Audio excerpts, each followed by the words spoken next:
अध्याय 6। हीन व्यक्ति की अलग बस्तियां कहाँ गईं? ये सही है कि आयरलैंड के फ्यूडीर और वेल्स के ऑल्ट्यूड हीन व्यक्ति थे। ये भी एक तथ्य है कि वो अलग अलग बस्तियों में रहते थे। लेकिन सच ये भी है कि उन हीन लोगों की बस्तियां समाप्त हो गईं और वो स्थायी जाति के लोगों का हिस्सा बन गए और उन्हीं में घुल मिल गए। ये थोड़ा अजीब है। पहले जो थ्योरी दी गई थी उसके हिसाब से हीन लोगों को गांव के बाहर अलग बस्तियां दी गई थी क्योंकि वो अलग कबीले के थे और इसी वजह से उनके रक्त संबंध भी अलग थे।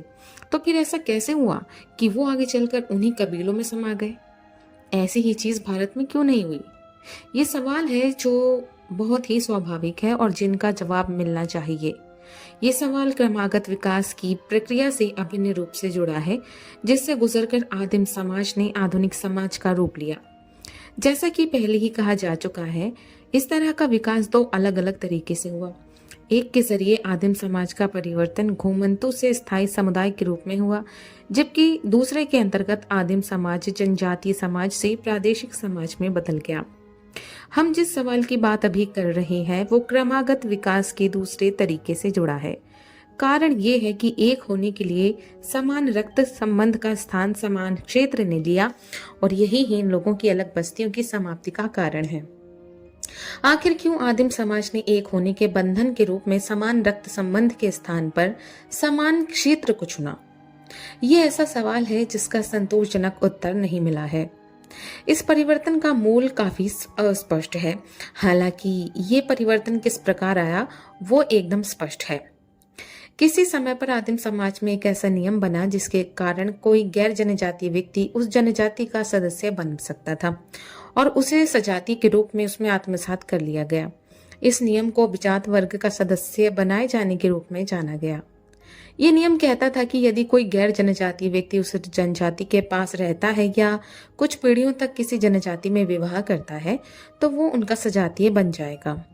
मिस्टर सिबोम किसी गैर आदिवासी के एक आदिवासी बनने को लेकर निम्नलिखित नियम बताते हैं। जैसा नियम वेल्स गांव की प्रणाली में पाया गया था। पहला, साउथ वेल्स की परंपरा के अनुसार सिमरू के वेल्स में रहने वाला कोई अजनबी अंत में एक सिमरू बन जाता था, लेकिन ऐसा उसकी 9 पीढ़ियों के बाद होता था।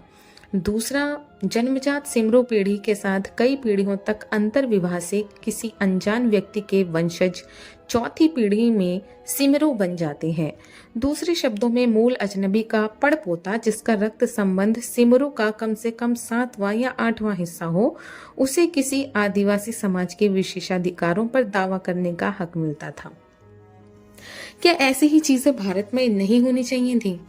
हुई होंगी, होनी चाहिए थी। आयरलैंड और वेल्स में जैसे नियम थे वैसे ही नियम भारत में भी थे। मनु ने इसका जिक्र किया है। 10वें अध्याय के छंद 64 से 67 में वो कहते हैं कि 7 पीढ़ियों बाद शूद्र ब्राह्मण समुदाय के भीतर शामिल होकर अगर वो विवाह करता है तो ब्राह्मण बन सकता है। चातुर्य वर्ण का मूल नियम ये था कि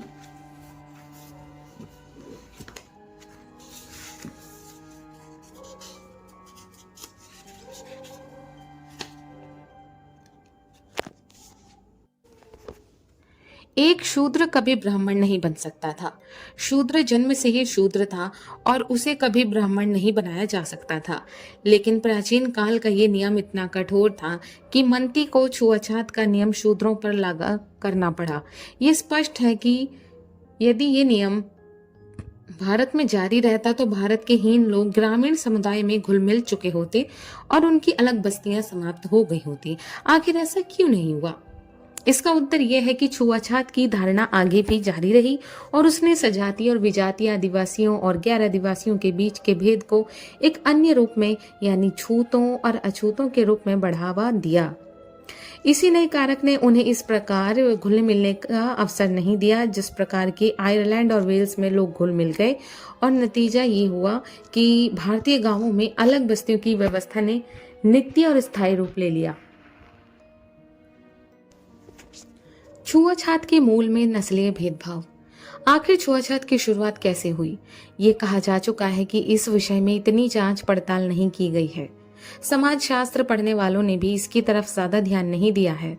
समाजशास्त्रियों के अलावा अन्य लेखकों ने भी भारत और उसके लोगों के विषय में तो लिखा है, लेकिन उन्होंने छुआछूत के रिवाज की चर्चा की, उसे तरह तरह से अनैतिक बताया और बात बस वहीं खत्म हो गई। जहाँ तक मेरे शोध की बात है तो अब तक मैंने सिर्फ एक लेखक को पढ़ा है जिन्होंने ये बताने का प्रयास किया है कि छुआछूत की शुरुआत कैसे हुई। वो लेखक हैं स्टेनली राइस। राइस के अनुसार इस बात की प्रबल संभावना है कि बहिष्कृत लोग वो थे जो युद्ध में हार के बाद जीवित बच गए थे, जिनकी जाति और उनका पेशा एक जैसे थे, और वो ढोल बजाने वाले, चमड़े का काम करने वाले और खेती करने वाले मजदूर वर्ग का हिस्सा बन गए। जिस वर्ग को प्राचीन काल में कृषि दासों के रूप में निचला दर्जा दिया गया था, वो आर्यों के हाथों पराजित होने वाली नस्ल के नहीं थे। पेरियार ऐसे मूल निवासी थे जिन पर द्रविड़ों ने जीत हासिल की थी, और अलग नस्ल होने के कारण उन्हें उन कुल देवताओं के वंश में प्रवेश नहीं दिया जाता था जिसके साथ विवाह का करीबी संबंध होता है, क्योंकि ऐसा होने पर मुक्त संभोग होने लगता और नस्ल में धीरे धीरे गिरावट आने लगती।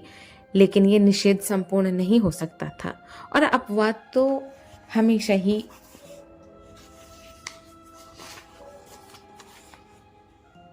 होते हैं। कई सदियों के दौरान लगभग 40 या उससे अधिक बार नस्लों की मिलावट के कारण आदिवासियों और आरंभिक द्रविड़ों के बीच का नस्ली अंतर काफी हद तक मिट गया होगा। इन लोगों को हिंदू व्यवस्था में काफी निचले पायदान पर शामिल किया गया है, वो भी एक ऐसे माहौल में जिससे वो लंबे समय से रहते चली आ रही हैं। क्योंकि हिंदू धर्म सभी धर्मों में सबसे अधिक सहिष्णु है, तो सबसे अधिक असहिष्णु भी। ये धर्मांतरण नहीं करता। आप जिस प्रकार एक मुसलमान बन सकते हैं, उसी तरह एक हिंदू नहीं बन सकते, और जो पहले से इस धर्म में है उन पर सबसे कठोर पाबंदियां लगी हैं।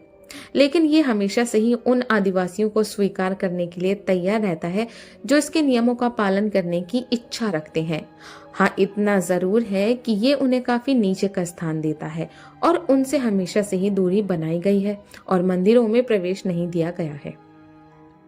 इस प्रकार हम जब उन बातों पर विचार करते हैं जिन्होंने मौलिक नस्ली गुणों को और उनकी सोच को काफी हद तक बदला होगा, तो हमें ऐसा लगता है कि मनोवैज्ञानिक तौर पर ये तर्क निर्णायक नहीं है।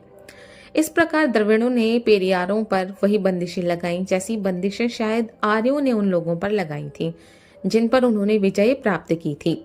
उन्होंने उनकी स्थिति गुलामों जैसी बना दी थी और उन्हें ऐसे काम दिए जिन्हें करना उनकी मर्यादा के नीचे था।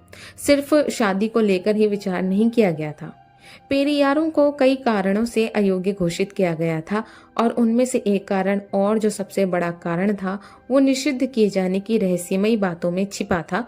और ऐसे किसी व्यक्ति को कुल में शामिल करना न केवल सामाजिक व्यवस्था के विपरीत था, बल्कि ऐसा करने से उस कुल को अपने कुल देवता के कोप का भाजन भी बनना पड़ सकता था। लेकिन उसे उस देवता की पूजा के लिए मंदिर की पवित्र चारदीवारी के भीतर बुलाने का मतलब था स्वर्ग से उस पवित्र अग्नि को आमंत्रण देना जो आएगी उसे भस्म कर देगी। ये उसी प्रकार की ईश निंदा होगी जैसी कोरह, दातान और अभिराम की ओर से अपवित्र या अपरंपरागत अग्नि को भेंट किए जाने से हुई थी। लेकिन पूजा पाठ से निषिद्ध किए जाने के बाद भी पेरियार उससे जुड़े औसत दर्जे के काम कर सकते थे, बशर्ते उससे पवित्र इमारत दूषित न हो। ईसाइयों की शब्दावली में भले ही वो वेदी पर पुजारी की भूमिका नहीं निभा सकता था, नहीं उपदेश दे सकता था, नहीं उस समूह का हिस्सा बन सकता था, लेकिन एक शर्त पर वो घंटी बजा सकता था कि वो अपने आप को उस समागम का हिस्सा नहीं मानेगा। वस्तुतः वो समाज से बहिष्कृत था और इस कारण ही औपचारिक रूप से वो अशुद्ध था। उसे पानी से कितना ही धो दे, पवित्रीकरण का कोई भी अनुष्ठान कर ले, फिर भी निषेध की कार्रवाई से उस पर जो कलंक लगा दिया गया था उसे हटाया नहीं जा सकता था। उसके साथ गज भर की दूरी से ही बात करने के अतिरिक्त यदि उसे छू लिया गया तो वो एक प्रकार से छूत लगने जैसा, कलंक लगने जैसा होता था।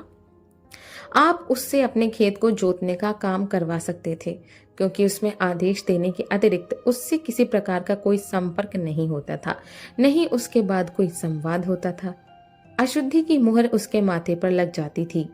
ये उसी प्रकार उसका हिस्सा बन जाता था जैसे उसके रगों में दौड़ता खून, और इस तरह जो बुरा था और जिसे भारतीय सोच ने निकृष्ट बना दिया था वो और अधिक बुरा और ऐसे कामों के कारण अधिक निकृष्ट हो जाता था जो उसके लिए बच जाती थे। राइस की थ्योरी के दो हिस्से हैं। ऐसा इस कारण क्योंकि छुआछूत की उत्पत्ति उनके अनुसार दो हालातों में देखी जा सकती है, नस्ल और पेशा। बेशक दोनों पर अलग से विचार करने की जरूरत है। इस अध्याय में हम नस्ल के आधार पर छुआछूत के मूल को लेकर उनके सिद्धांत की समीक्षा करेंगे। राइस के नस्ली सिद्धांत में दो बातें हैं। पहली ये कि अछूत अनार्य गैर द्रविड़ मूल निवासी हैं, और दो ये कि द्रविड़ों ने उन्हें पराजित कर अपना गुलाम बना लिया।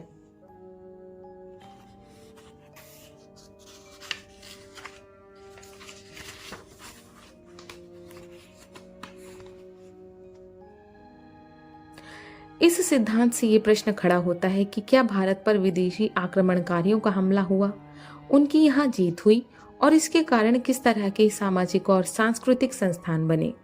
राइस के अनुसार भारत पर दो बार आक्रमण हुए। पहला आक्रमण द्रविड़ों का हुआ। उन्होंने गैर द्राविड़ आदिवासियों को पराजित किया जो अस्पृश्यों के पूर्वज थे और उन्हें अछूत बना दिया। भारत पर दूसरा आक्रमण आर्यों का हुआ। आर्यों ने द्रविड़ों को पराजित कर दिया। उन्होंने ये नहीं बताया कि विजेता आर्यों ने द्रविड़ों के साथ कैसा व्यवहार किया। अगर उनसे पूछा जाता तो वो यही कहते कि आर्यों ने द्रविड़ों को शूद्र बना दिया। इस तरह हमें एक कड़ी मिल जाती है। द्रविड़ों ने भारत पर आक्रमण किया और आदिवासियों को पराजित कर उन्हें अछूत बना दिया। द्रविड़ों के बाद आर्य आए। आर्यों ने द्रविड़ों पर विजय प्राप्त की और उन्हें शूद्र बना दिया। ये सिद्धांत कुछ ज्यादा ही बिन सोच समझ वाला है। महज एक कयास और इतना सरल है कि शूद्रों और अस्पृश्यों को उत्पत्ति को लेकर कई जटिल बातों का जवाब ही नहीं मिलता। प्राचीन इतिहास के छात्र जब अतीत का अध्ययन करते हैं तब अक्सर उनके सामने ये चार नाम आते हैं: आर्य, द्रविड़, दास और नाग। इन नामों से क्या पता चलता है? इस प्रश्न पर कभी विचार नहीं किया गया है। क्या आर्य, द्रविड़, दास और नाग अलग अलग नस्लों के नाम हैं, या वो एक ही नस्ल के लोगों के अलग अलग नाम हैं? आम धारणा यही है कि वो अलग अलग नस्ल हैं। ये एक ऐसी धारणा है जिस पर हिंदू समाज की सामाजिक संरचना, विशेष रूप से उसके वर्गीय आधार को बताने का प्रयास करने वाली राइस जैसी थ्योरी दी गई है। इससे पहले कि किसी ऐसे सिद्धांत को स्वीकार किया जाए, उसकी बुनियादों की परीक्षा जरूर हो जाती है। आर्यों से शुरुआत करें तो इस पर कोई विवाद नहीं कि वो एक ही प्रकार के सजातीय लोग नहीं थे। इसमें भी कोई विवाद नहीं कि उन्हें दो वर्गों में बांटा गया था। विवाद इस पर भी नहीं कि उनकी दो अलग अलग संस्कृतियां थीं। उनमें से एक को ऋग्वैदिक आर्य और दूसरे को अथर्वैदिक आर्य कहा जा सकता है। ऐसा लगता है कि उनके बीच का सांस्कृतिक अंतर पूरा हो चुका था। ऋग्वैदिक आर्य यज्ञ में निवास करते थे, विश्वास करते थे। अथर्ववैदिक आर्य मेजिस को मानते थे। दोनों की मिथक अलग अलग थे। ऋग्वैदिक आर्य मानते थे कि मूसलाधार वर्षा से प्रलय आई थी और उनकी जाति की रचना मनु से हुई थी। अथर्ववैदिक आर्य प्रलय में विश्वास नहीं करते थे, लेकिन अपनी जाति की उत्पत्ति ब्रह्मा या प्रजापति से मानते थे। उनके साहित्य का विकास भी अलग अलग ही हुआ। ऋग्वैदिक आर्यों ने ब्राह्मणों, सूत्रों और आरण्यकों की रचना की। अथर्ववैदिक आर्यों ने उपनिषद लिखे। उनके बीच सांस्कृतिक विवाद इतना गहरा था कि बरसों तक ऋग्वैदिक आर्यों ने न तो अथर्ववेद और न ही उपनिषदों को पवित्र माना, और जब उन्हें मान्यता दी भी तो उन्हें वेदांत कहा, जिस शब्द का अर्थ जो अभी है यानी वेदों का सार, उसके विपरीत उसका मूल अर्थ या कुछ ऐसा जो वेदों की सीमा से बाहर था और इस कारण जो वेदों के जितना पावन नहीं था। उनके अध्ययन को अनुलोम माना गया। आर्यों के दोनों वर्ग अलग अलग नस्ल के थे, इसकी जानकारी हमें नहीं है। हम ये भी नहीं जानते कि आर्य शब्द नस्ल का संकेत देता है या नहीं। इस कारण इस धारणा को बनाने में इतिहासकारों ने ये चूक की है कि आर्य एक अलग ही नस्ल के थे। इससे भी बड़ी गलती तो दासों और नागों के बीच अंतर करने में हुई है। दास और नाग एक ही है। दास बस नागों का महज दूसरा नाम है। ये समझना कठिन नहीं है कि कैसे वैदिक साहित्य में नागों को दास कहा जाने लगा। दास भारत ईरानी शब्द दाहक का संस्कृतनिष्ठ रूप है। नागों के राजा का नाम दाहक था। आगे चलकर आर्यों ने नागों को उनके राजा दाहक के नाम पर पुकारना शुरू कर दिया, जो अपने संस्कृत रूप में दास बन गया और उसे सभी नागों के लिए लागू कर दिया गया था। नाग कौन थे? बेशक वो अनार्य नहीं थे। वैदिक साहित्य का गहराई से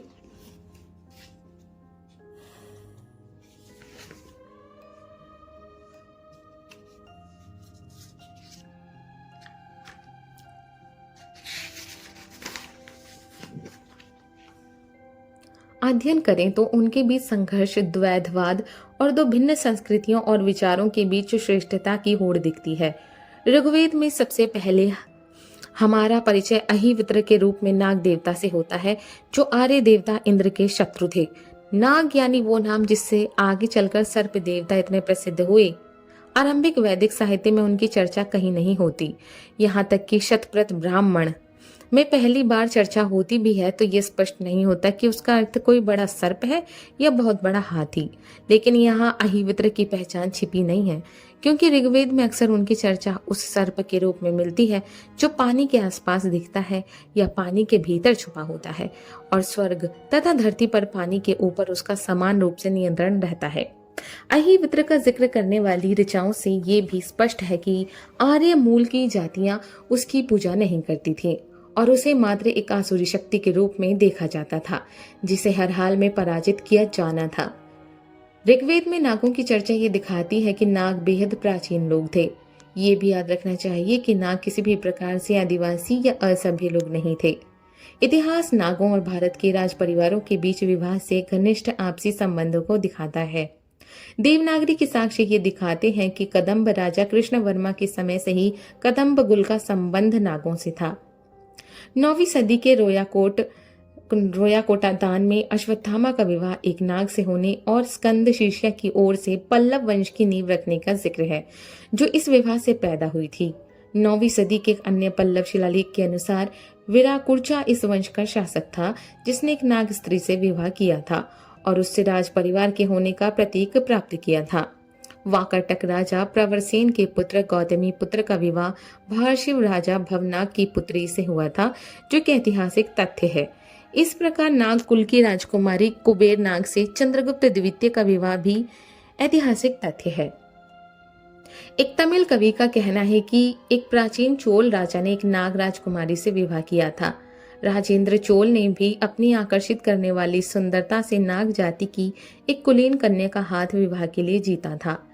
नवसहसांक चरित में परमार राजा सिंधु राजा, जिसका शासन 10वीं सदी के आरंभ में रहा होगा, का विवाह नाग राजकुमारी शशिप्रभा से होने की चर्चा इतने विस्तार से और इतनी जीवंतता के साथ की गई कि मानो उसके पीछे जरूर कोई ऐतिहासिक आधार रहा होगा। विक्रम संवत 1030 से 973 के दौरान के हर्षाभिलेख से हमें ये जानकारी मिलती है कि गुवक प्रथम, जो विग्रह राजा जहमन से बाद की वंशावली में छठा राजा था और ऐसा माना जा सकता है कि उसका शासन 9वीं सदी के मध्य में रहा होगा, नागों और अन्य राजकुमारों की सभाओं में किसी वीर योद्धा के रूप में प्रसिद्ध था। ओडिशा के भूमा वंश के शांतिकारा का जिक्र उनके पुत्र के अभिलेख में मिलता है, जिसके अनुसार उनके पुत्र का विवाह नाग परिवार की त्रुभना महादेवी से हुआ था और कहा जा सकता है कि उनका शासन 921 ईस्वी के आसपास रहा होगा। नाग लोगों ने न केवल उच्च कोटि के सांस्कृतिक स्तर को प्राप्त कर लिया था, बल्कि इतिहास ये दिखाता है कि भारत के एक बड़े हिस्से पर उनका शासन था। ये कहने की आवश्यकता नहीं कि महाराष्ट्र नागों का गृह प्रदेश था। यहाँ राजा और प्रजा दोनों नाग ही थे। एकाधिक स्रोतों से ये पता चलता है कि ईसवी सन की आरंभिक सदियों से आंध्र प्रदेश और उसके आसपास के इलाकों पर नागों का शासन था। सातवाहन और उनके उत्तराधिकारी चुटुकला शांत कन्या भी नाग जाति के ही थे। जैसा कि डॉक्टर H.C. राय चौधरी ने कहा है, द्वित्रुमा सतपुकुलित सालीवाहन का प्रतिनिधित्व करते हैं, जो सातवाहन वंश के प्राचीन प्रतिनिधि थे और ब्राह्मण तथा नाग के मिश्रित मूल के थे। इसकी पुष्टि विशेष नाग नामों से पूरी तरह हो जाती है, जिन्हें उनकी वंशावली में देखा जा सकता है। सातवाहन शासन के आखिर तक नागों की शक्ति बहुत बढ़ गई थी। ये अनेक तथ्यों